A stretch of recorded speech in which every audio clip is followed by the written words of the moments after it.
Dr. Tifa menghina Gibran pada saat debat menggunakan teleprompter. Namun demikian pada kenyataannya dia sendiri juga tidak becus dan masih menggunakan teleprompter juga, alias melihat ponselnya. Itu pun dia masih tetap tidak bisa membaca bahasa Inggris ya, undang-undang gitu katanya ya. Ya, inilah manusia-manusia munafik yang menghina orang lain, namun demikian dirinya juga lebih daripada tidak becus. Melihat dia berpidato bahasa Inggris dengan lancar, dikiranya yang bersangkutan itu pandai bahasa Inggris. Nggak taunya ternyata di depannya ada teleprompter. Nah, jadi sebenarnya kalau soal teleprompter, dia kan kelihatan fasih sekali berbahasa Inggris. Saya sarankan Mas Gibran, sama timnya, lain kali kalau cawapres Anda ini mau kampanye atau mau bicara, udah deh pakai teleprompter aja deh. Ya, lebih baik pakai teleprompter aja daripada dia salah bicara lagi yang sangat fatal. Ya kan? Kita sudah tahu kok kalau dia bicara. Yes, I think it is time for us to test our undang-undang. Ya.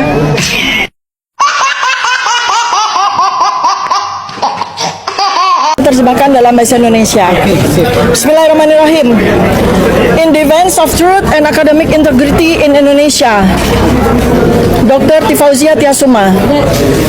Ladies and gentlemen, fellow citizens of the world, today I speak not merely as an Indonesian, but as a member of the global community who believes in truth, dignity, and the sacred duty of intellectual honesty. Indonesia, the world's third largest democracy, is facing a silent yet deeply consequential moral crisis. A crisis that does not involve weapons or war, but a battle for truth, academic freedom, and the soul of our republic. At the heart of this issue is a simple question. Did a former president of Indonesia serve the nation with an inauthentic academic credential? This is not a personal attack, nor a political maneuver. It is a constitutional and moral inquiry posed by academics, researchers, and professionals who fulfill their duty to question, to investigate, and to speak. Yet today, I, Dr. Tifa, Mr. Dr. Roy Suryo, and Dr. Rizwan Syanipar, and others are being prosecuted, silent, and treated as criminals. Their only crime is asking for the truth. We have not acted recklessly, nor with hostility. Our method was scholarly. Our motive is to protect the integrity of the Republic. This is a textbook case of whistleblower suppression.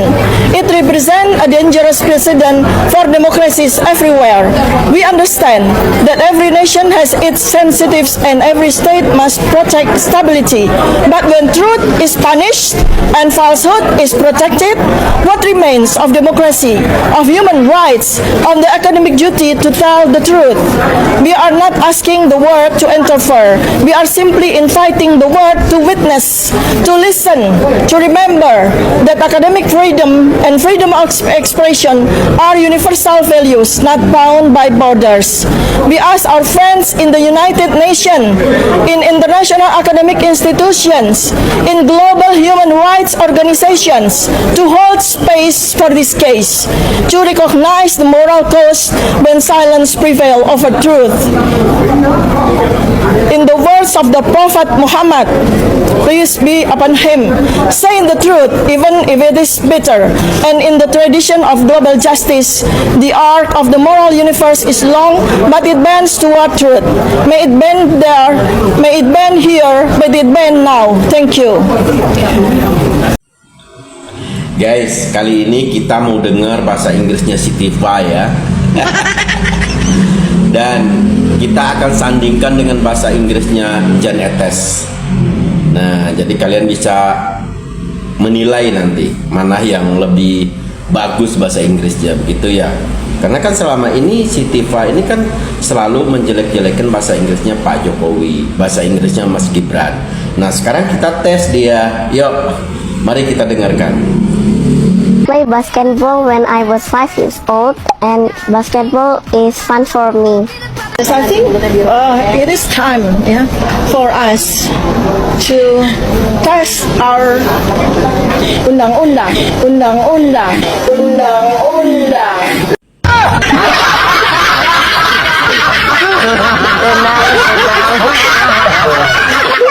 Ya elah tiba sama Jan Etes aja kalah lu. Tai ah.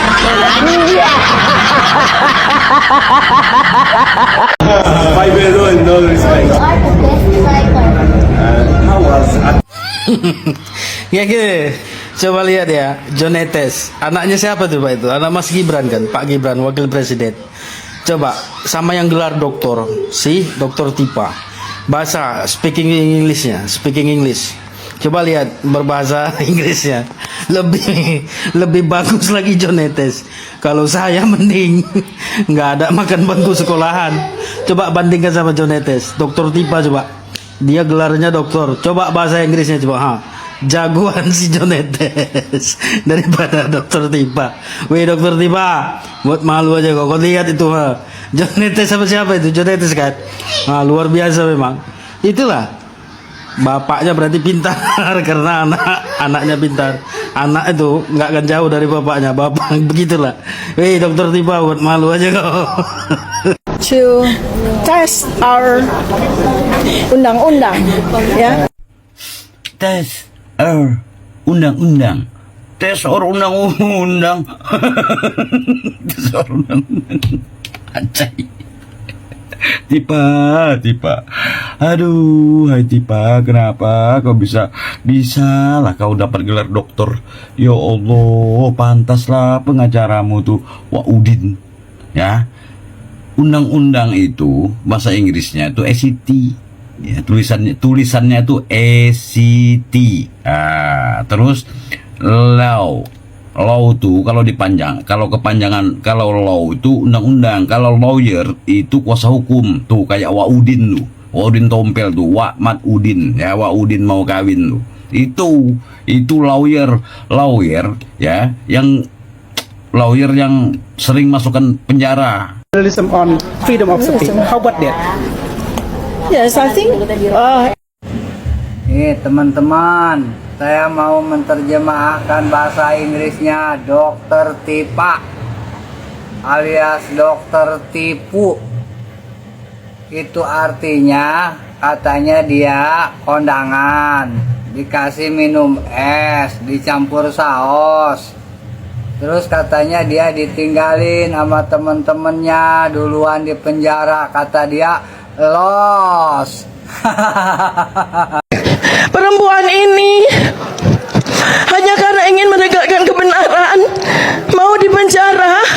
Apakah Pak Joko Widodo ikhlas melihat saya di penjara? Saya itu sebetulnya sedih. Saya kasihan, tapi ya ini kan sudah keterlaluan. Jadi ya kita tunggu proses hukum selanjutnya. Rakyat Indonesia supaya tahu Dokter Tifa, Ibu Kurnia tidak takut di penjara. Kami banyak meme mengejek, menghina kami. Saya menunggu Dokter Tifa pakai baju Shopee, pakai baju orange, nggak masalah. Seandainya memang betul ada ijazah asli, dengan senang hati saya pakai baju orange. Penyelidik mendapatkan dokumen asli ijazah sarjana kehutanan nomor 1120 atas nama Joko Widodo dengan NIM 1681 KT. Dari peneliti tersebut, maka antara bukti dan pembanding adalah identik atau berasal dari satu produk yang sama. Ibu rumah tangga ini dianggap memfitnah mantan presidennya. Perempuan ini dengan anak-anak ini panik nggak masa enggak.